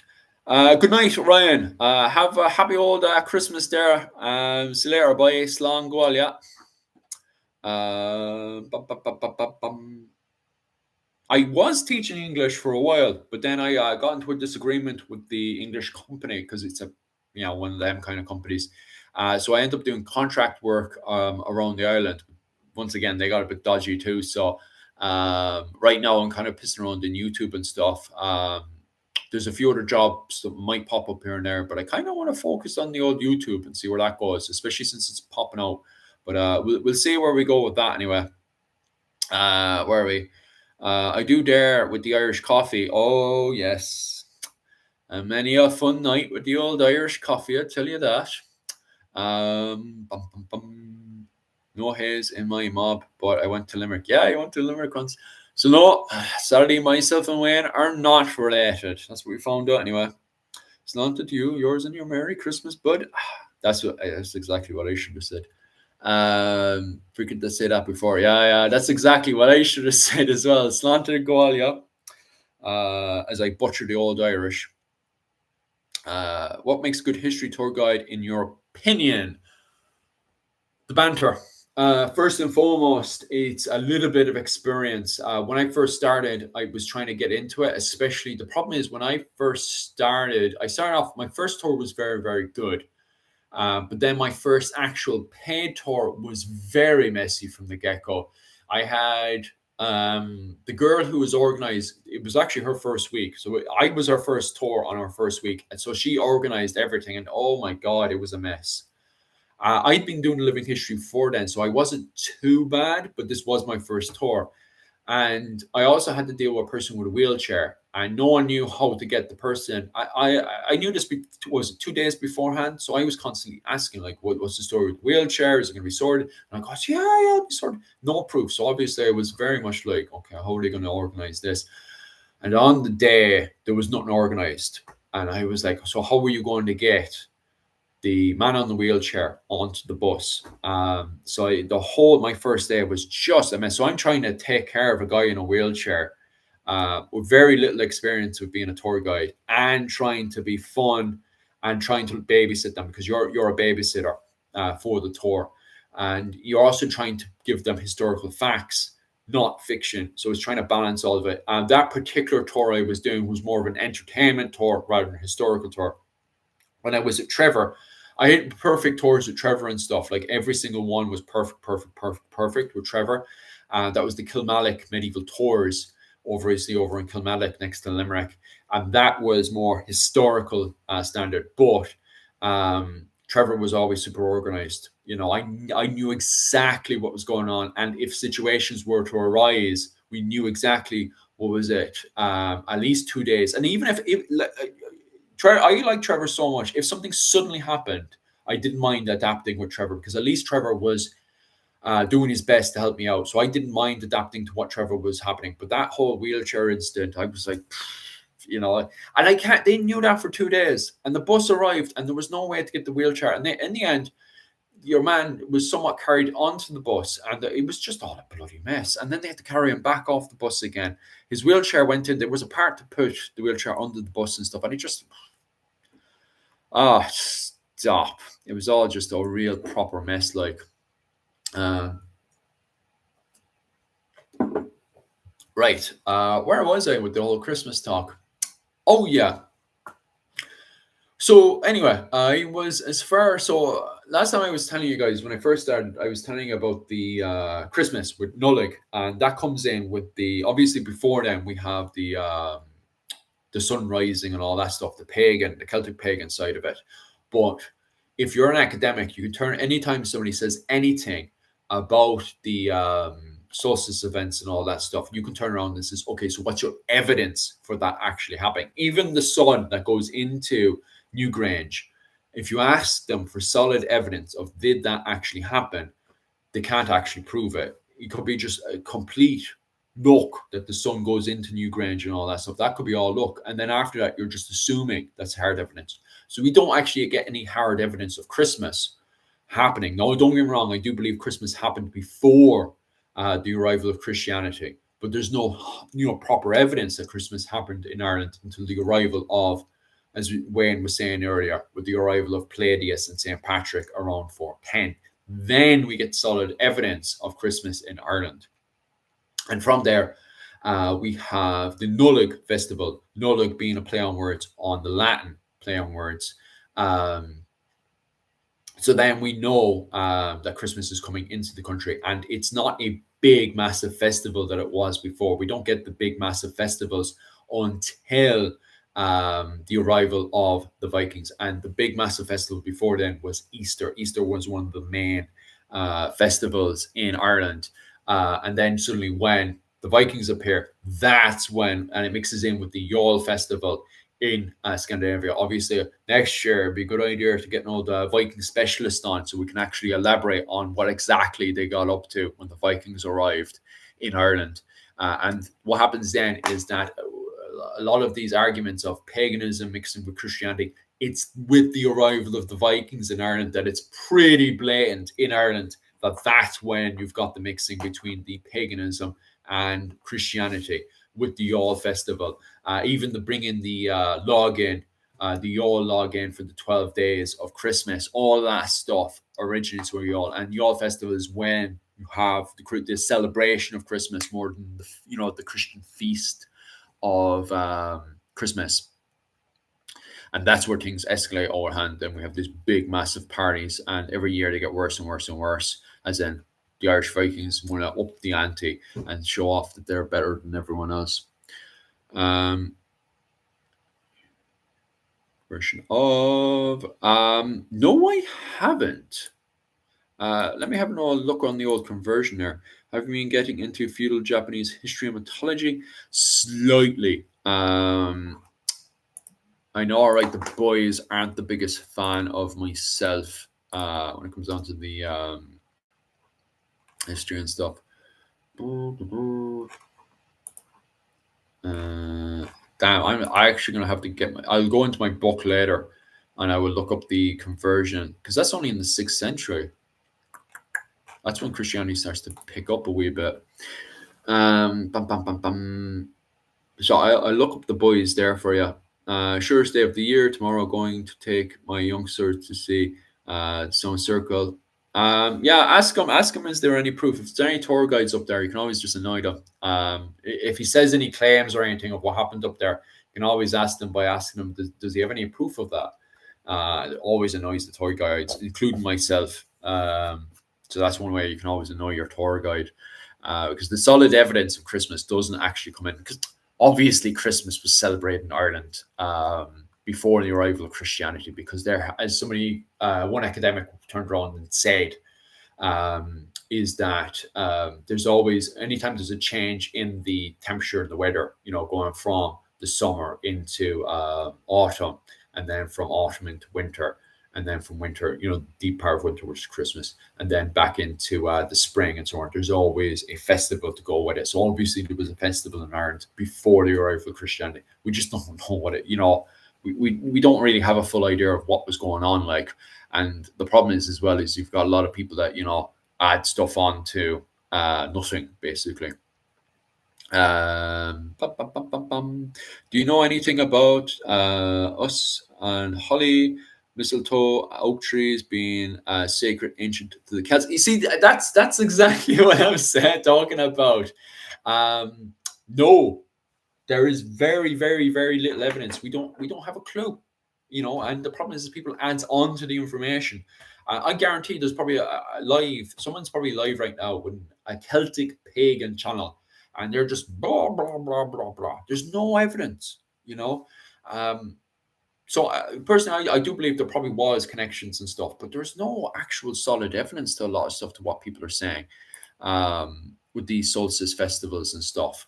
That I guarantee there probably was. There has to be something that was celebrated before the arrival of Palladius and Saint Patrick and all the other Christians into Ireland. But with the arrival of the Christians, it's at that point that we start to get the Christmas feast, and it's nothing special. There's a bit of gift giving. They spend most of the day praying, and that's pretty much it. And the main feast doesn't really kick off until Easter. Easter is the big feast of the time until the Vikings come in. And then once the Yule festival is set off in Dublin, that's when it explodes. And it's also at that point as well, we know that, that's also the time that we have to pay tax. Because Mael Shocknall II, he's recorded at knocking at the door of Dublin, looking for the rent off of them. And then we can see that there's evidence of him going around collecting the cattle tribute and also collecting the tax from Dublin, Waterford, Limerick, and Cork. They live. Most of the time, people say I should be including Wexford and stuff in there, but did I hear from the channel called Ancient Irish Mythology or something? To be honest, I'm not sure. Give me a second on Ancient Irish Mythology. I haven't looked at his channel for ages. I'm sure he. Bum, bum, bum.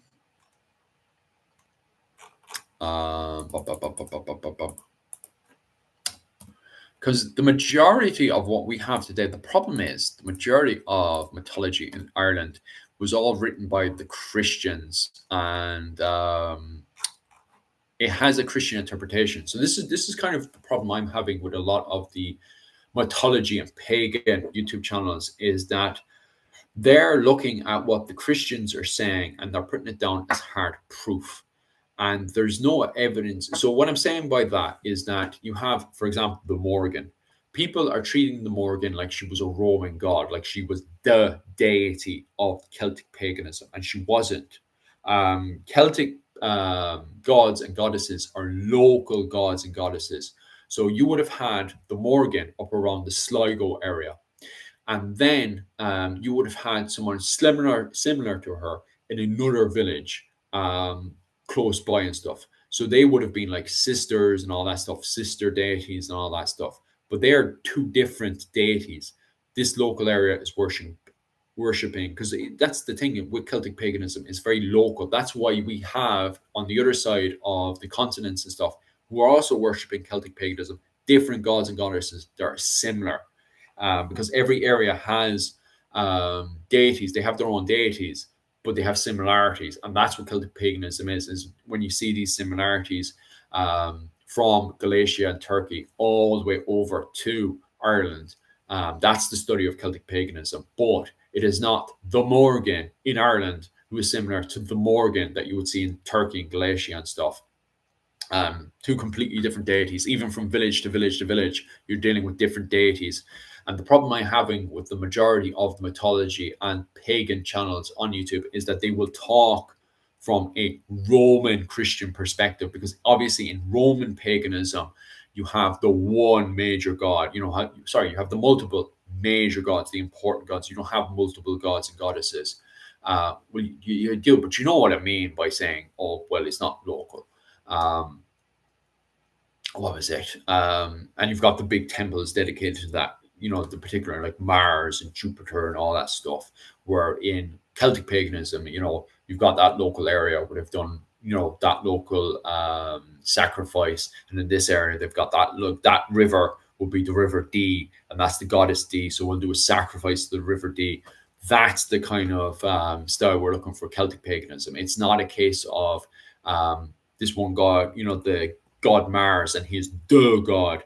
And even the way that the Morgan is described as the goddess of war and lust, that's not the case. Like the Morgan, it's far more complicated. If you actually go through the taunt, she's never considered the goddess of war or lust. So that's very debatable in itself. It's far more complicated than a lot of these channels make out.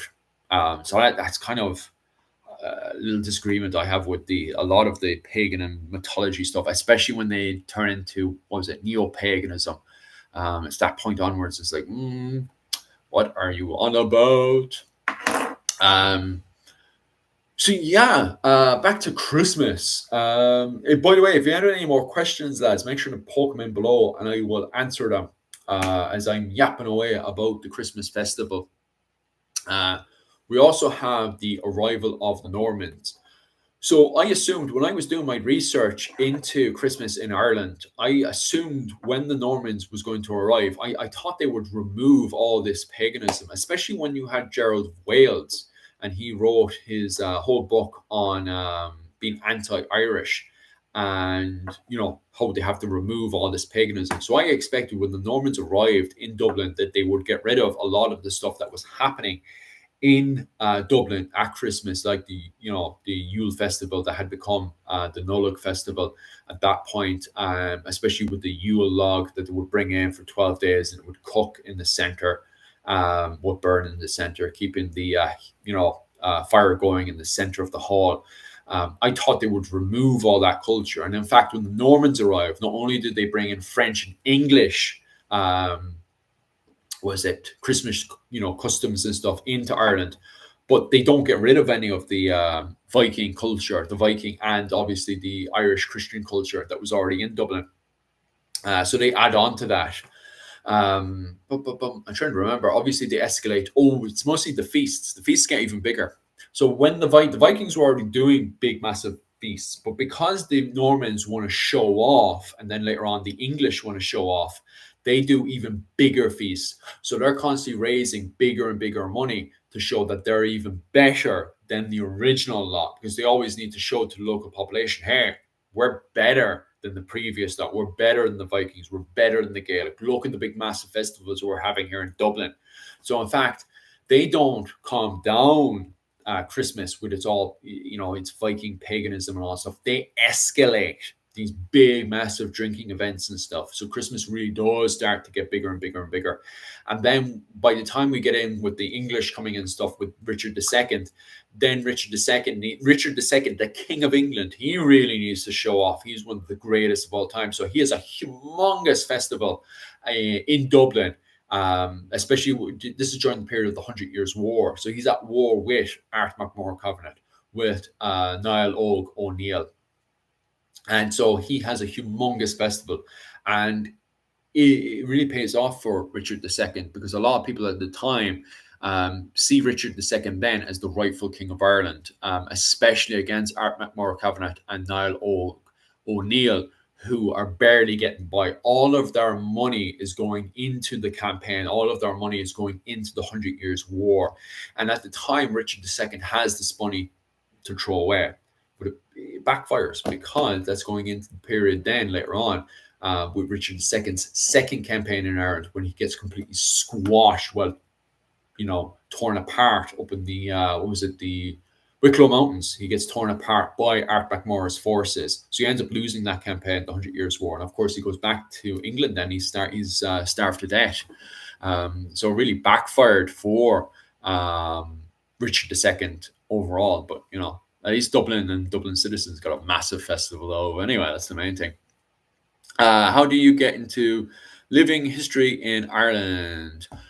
You need to get in contact with one of the reenactment groups. Where are you, Dennis? Whereabout are you? Because if you're, first off, it depends what era you're looking to do. Are you looking to do the early medieval stuff with the Vikings and the Gaelic?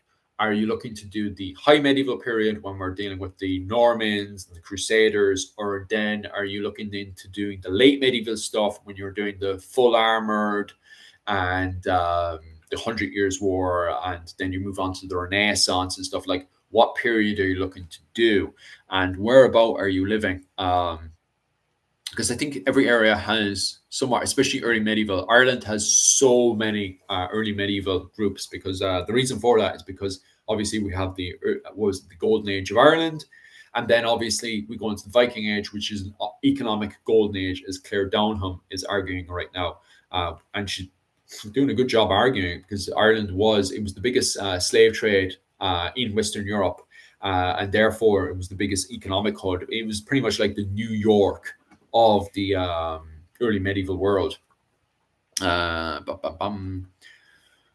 There's a lot of hot springs in Japan, but the curses skin. Can you confirm?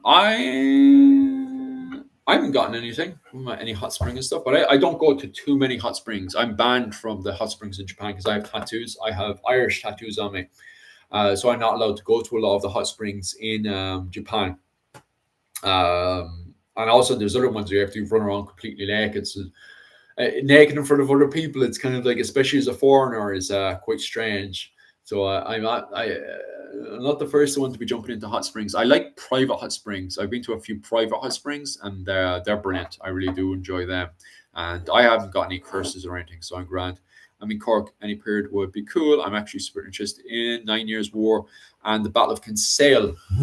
So, if you're looking at, first and foremost, I would definitely say if you're only starting, get in contact with the White Horse Vikings on Facebook. Give us a second there. I'll actually just give you the link. White Horse Vikings. Living history group.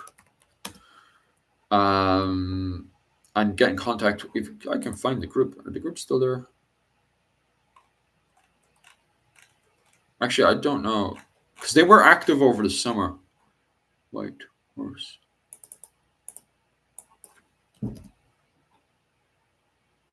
Found them.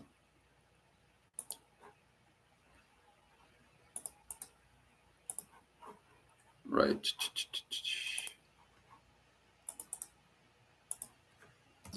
So that's the link there for the White Horse Vikings. Get in contact with them. Is that the correct one? Give us a second, actually. Yeah, I'm sure that's the correct one. But yeah. So get in contact with them, and they will. Yeah, it's Alex. So Alex will get back to you and he'll cover a lot of the early, because that's always a good place to start is early medieval history. Not because it was, the golden age of Ireland and it's so fantastic and everything, but the kit is so stripped down and basic. And then it's very easy to elaborate then into when you start getting more money to get the nice silk and all that stuff going, because there's a lot of silk in Ireland, because Ireland then has this connection all the way to the Eastern Roman Empire, the Byzantines, and then from the Byzantines over to the what was it? The Silk Road. So we have connection from the Silk Road to the Byzantines, and then from the Byzantines with the Viking trade link into Dublin.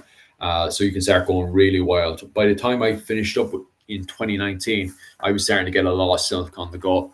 I still have my silk tunic and stuff at home. So yeah, you can get pretty fancy with the clothing. So to early medieval, I would definitely say if you're looking to start living history, medieval living history, early medieval, the easiest way to go, because you literally start off just with a basic slave white tunic, shove that on, woolly pants, you're good to go. And then obviously the first thing you want to get is the shoes. Shoes are also easy to make in Ireland because we have those Bronze Age shoes. I can't remember the name of the actual find, but they're so easy to make. You literally just kind of wrap them around your foot, and then you get a piece of leather and you put it around. It's so easy to start off, and then you can always build up more and more into your kit. But then if you're looking at the 9 Years' War, is it just Dave Swift does that in Cleve? And the problem with Dave Swift then is he is a professional. Probably get in contact with Cleve. I'll show you him because he's always looking. He's looking for more professionals, though. I think Dave Swift is. Do it for a while. Start off with the early medieval. Make a somewhat name up for yourself. This is Cleve's website. Boom, boom, boom. Yeah, that's it. All right, I'll send you Cleve. All right, so Dave Swift covers the Desmond Rebellion, the Renaissance, all the way over to the 9 Year War. But you kind of want to get a reputation for yourself first, because all of his work is paid work.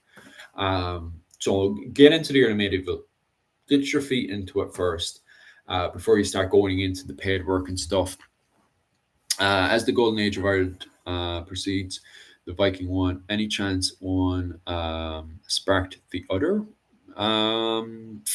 There is a theory, an argument. Obviously, there's the argument theory that the Viking Age started because we have all those monastic settlements unprotected in the coastal areas, which were open prey for the Viking raiders from Scandinavia. So that pretty much, in my understanding of the literature, that brings an end to the Golden Age of Ireland, which, is the land of saints and scholars. But in return for that, so when the Vikings come in to further attack, what happens then is that they go up to Armagh. They try to sack. Well, first one, you've got the attack that happens in 836. and there's an attack on the Ullid, and the Ullid just completely pushing back. If Colin's still around, I don't know if Colin's still in there, but he's done an investigation onto that. And he has found that when the Vikings arrive, they're not dealing with an arcane Irish military. They're in fact dealing with a very up-to-date military, because they had connections with Charlemagne, because obviously you've got the Irish monks and stuff in Charlemagne's court, which means they have trade already going from France with Charlemagne into Ireland. And then from there, we have modern weaponry. So we have the latest spears, weighted shields. What the Vikings do have is axes. So axes do have a massive impact with our side of warfare.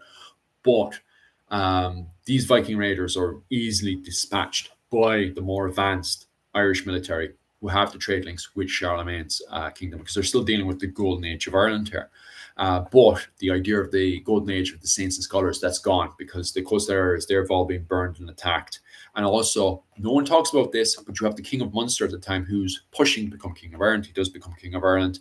And he is, what was it, Philmid of Crivcon, starts off King of Munster, and then he becomes King of Ireland. But that's debated and argued with. But regardless, he's doing the most damage. He literally rocks up. He's trying to enforce the law of St. Patrick, which has its connections with the papacy in Rome, because at this time you also have Celtic Christianity. Celtic Christianity is just local interpretations of Christianity of the papacy. So they don't turn around and say, oh, we're a completely different religion. No, they still believe they're connected, but they have local beliefs. And the problem is that the papacy and Fulmir from Crivcon, your man who's pushing to become King of Ireland, he has a problem with this. So he goes out there and he burns and attacks these. But it's funny at the same time, because most of these are actually rivals of his. So it was probably just an excuse to go and burn and attack a rival Christian settlement. So the majority actually was destroyed by Fulmir from Crivcon. So that brings an end to the golden age of Ireland. And then we go into the Viking age. And of course, because you've got the likes of Ivar the Bonus, who doesn't want to be at war with Britain and Ireland at the same time, he makes alliances with the Northern Ale, which is fosterage, marriage, etc. So he connects into Irish politics. So by the time Brodar Emer, Ivar the Bonus' son, takes over, he's fully a part of politics. He's related, he's fostering, he's marrying into the society, and he rocks up for the Irish assemblies in, was it Tara and Clonmacnoise, especially when you have the rise of Flann Siena at the time, King of Ireland. So that's fascinating and interesting in itself. Have you ever left milk or bread out for as a kid? Yeah, I had to do it all the time for Santa Claus. Of course you have to do. Like how is like, he's a hungry man. You have to feed the man. Good advice, my friend. Did they help free Hugh O'Donnell from being hostage in the Golden Age? Hugh O'Donnell in the Golden Age of Ireland? Because in that area dominated by the Northern Nail during the Golden Age of Ireland. I think you're mixing up the Golden Age of Ireland probably with the 9-Year War, which is way out. Because the 9-Year War happens around, was it the 1590s up to 1603? And the Golden Age of Ireland is from around 410. It starts to pick up around 410 up to 795. So around 795 is about the end of the 796. Yeah, 795 to 796 is the end of the Golden Age of Ireland. So a bit different. Oh, no, it's grand. Sure, I have a course coming up. Sure, you can always jump on my course to explain the basics of medieval history. What is your opinion on TV show Vikings? So interesting. Ivar the Bonus was part of Irish history. In reality, it was, right? So what happened, I'll go over to the TV show. What happened is that was supposed to, in the late season, they went over to Russia. But originally, that was supposed to be Ivar the Bonus going over to Ireland. So his wife and everything over in Ireland was an Irish wife. He marries an Irish wife, has Brodar and Emer, and then he goes back to England and he dies, right? Yeah, he dies in England. That was all supposed to be in Ireland. But instead, for some strange reason, because Rus were popular at the time, the TV set decided they were just going to send him off to Russia instead. So that's all alternative history. It has nothing to do with Ivar the Bonus, the absolute madness that goes on with that TV show.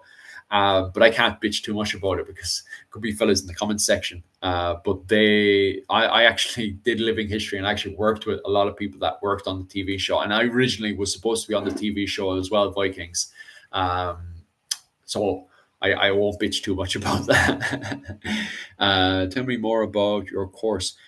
So after I haven't put this together yet, obviously, but next month, the following month after January, I want to put together a basic medieval course from the early medieval period all the way over to the Renaissance, late medieval period in 1603. So from 410 all the way to 1603, I want to cover the basics of all the histories because there's a lot of people that's coming to me and they don't quite understand medieval history. So I want to set up classes at least once a week, probably once a week, twice a week, maybe. Um, and that's both group classes and also private classes. But obviously, private classes will cost a bit more. Could be about 20 quid a month, which isn't too bad. A lot of people tell me that's not too bad. I think it's grand for what you're getting. I think 20 quid. I think that's like should be grand. So about 20 quid a month. I'll do the classes, and yeah, because it should be because I have the Patreon, so it'll be a fiver, a tenner, and a 20 quid. And if you get the 20 quid, then you can go jump in and do the classes with me.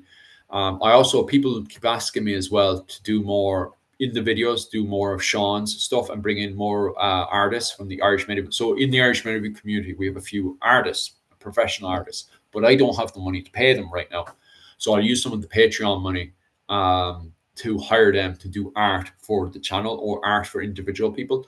So I'll see how I can organize that Patreon for them as well, since people want. And let's not lie here. I want them to be a part of the community. It's not like I'm purposely exiling them.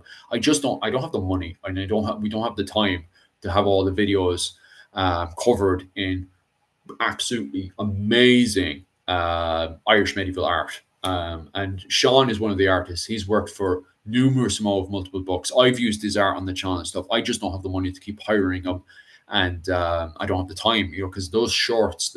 What people are bitching about the most is the shorts.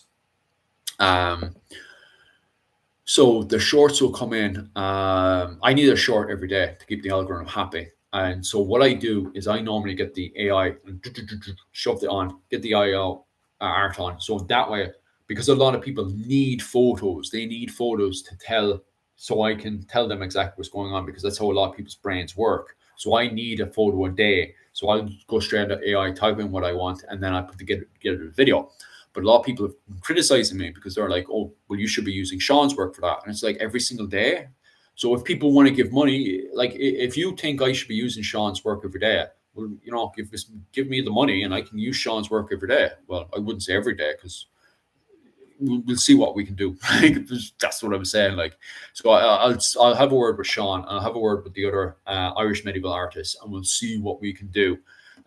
If the demand is there and you're willing to give the money, fair enough.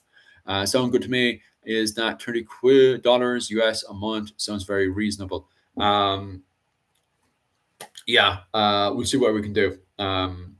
Between the dollars and the euros and stuff, and I'm over the yen. I'm not using the yen. The yen is it's so dodgy right now, that currency. At least the euro is backed up with the gold. I think it's backed up with the gold, and the dollar is backed up by just sheer force. So we'll see what we can do. I'll be sure it's from day one, bro. Didn't sweat. Yeah, pretty much. I can do a short today because the wife is at work. The wife has to go and do a meeting over in Tokyo. So there should be a short today anyway. Also I need okay, so the video is coming up today. So we have the video coming up today, which is my video on the Anglo-Irish. Remember I was getting into various disagreements on what was it? I was getting on disagreements on my videos to do with the Anglo-Irish.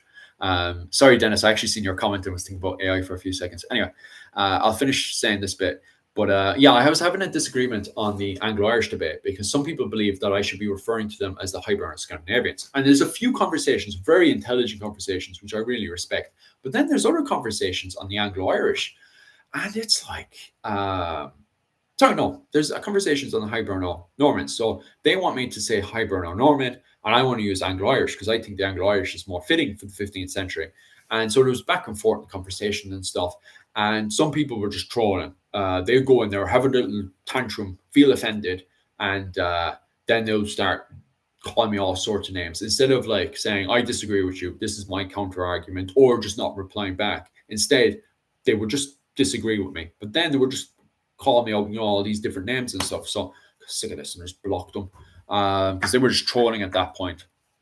But the people who were disagreeing with me and then had a proper argument on it, fair enough. Um, one second. So I want to make a reply video to them and also the trolls that I've blocked. So I brought a lot of stuff up and I just made one overall video for the conversation that's happening right now. Obviously, even now I'm thinking to myself, well, I should have added more stuff in there, but the video is what it is. So it's going up today. But next week, I have a special guest coming on and we're going to be talking about 13th century warfare. So that's the Brian O'Neill's Revolt. If you've ever played the Total War series and stuff, you know exactly what I'm talking about. So that's the 13th century, just before the Scottish War of Independence with William Wallace and Braveheart. So just before then, we have Brian O'Neill's Revolt. Brian O'Neill is the last king of Ireland, and he makes marriage alliances with the Kingdom of Norway, which then brings over the first major Gaelic companies that we have in Ireland, which is the Gallowglass companies. So we're going to be talking about that next week. It's going to be myself and my special guest. So stand by for that. Even now, like, I text him, right? So he was, I'm not saying who it is yet because I've been hounding him to get him onto the channel to talk. He hasn't been on the channel yet. And I've been hounding him to get on the channel. And literally yesterday, he texted me and he was like, let's do this. So we went back and forth and already the conversation is buzzing. So I'm not going to say who that is yet. So stand by for that. He's in my top 5 badasses Irishman for sure. Brian O'Neill. Brian O'Neill is amazing. The problem with Brian O'Neill is that the O'Neill family did turn against him, and then he ends up losing. Wasn't it the Battle of Down? I did a whole video on this. I should know. But he lost the Battle of Down. Oh. And he could have won. What's crazy? If the O'Neills didn't end up turning into a civil war, he could have won that war. That's what's crazy about it. Like, I have a lighter here because I was setting fire to letters. I like to get letters for Christmas, and I have to burn the edges because it looks more medieval. And I send it out to my loved ones and stuff. So I'm playing with the lighter because I was there outside burning it, and my neighbors were probably wondering what the hell I was doing.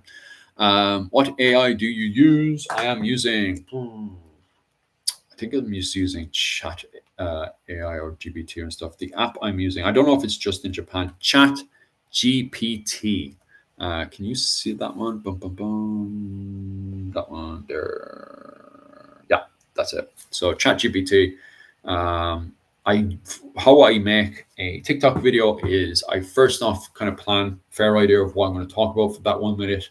Go over to ChatGPT, put together the slides I want to use, and then I jump over to TikTok, and from there I start organizing it, and then I get the video from TikTok and I go over to TikTok Downloader on Google, because if you download it straight over to YouTube, YouTube bounces the video. So go over to TikTok Downloader first, organize it there, and then go over to YouTube, and that's how you put together a good old video there.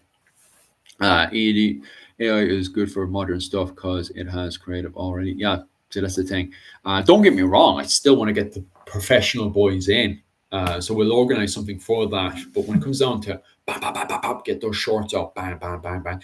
And what's crazy is that you have people criticizing myself. But all the top YouTubers are using AI. You see, I'm using shitty AI, like that Chat GPT. It's not great AI. You can tell a mile away it's AI, but it gets the job done, because when I'm talking about so-and-so, the image pops up. And so people who are more image learning, if you're an image learner, that's amazing. Lawyer pops up. So it works for those kind of people. But I can't have Sean. I can't just text Sean instantly, demand that day I need the image in the next 4 or 5 hours. Can't do it, So he doesn't have the time, and I don't have the money to pay him. So if you want to, or if you want me to organize it, supply and demand, I suppose if I'll have a word with them, see what we can do, and we'll go from there. Ever watch Disney's Fighting Prince in Donegal? What? Give me a second. Give me a second with that. We have no gawk. Bum, bum, bum. No way. 1966.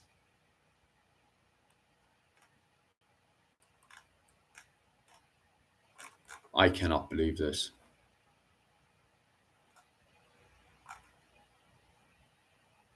I'm shocked. Jesus. No way. I never knew that existed. Okay, I'm gonna watch that later. 1 second. I'll post it. Jeez. I did not know it existed. Right, we'll post that there. All right. Don't get me wrong. Tink are doing a great job. Thank you very much, Dennis. Thank you for that recognition. Yeah, it's a bit of grind, all right. Like the old YouTube. I don't get me wrong. I enjoy it. I think it's really, really fun. But it is grind. It's grinding work. Not so bad as they use Japanese contracts. It's proper grinding work. This is a lot. It's a little bit easier than grinding away in a workplace in Japan. But at the same time, it's still grinding work. You have the fun stuff, the good stuff, but then, especially when you're editing the video, it's grinding, grinding, grinding, grinding.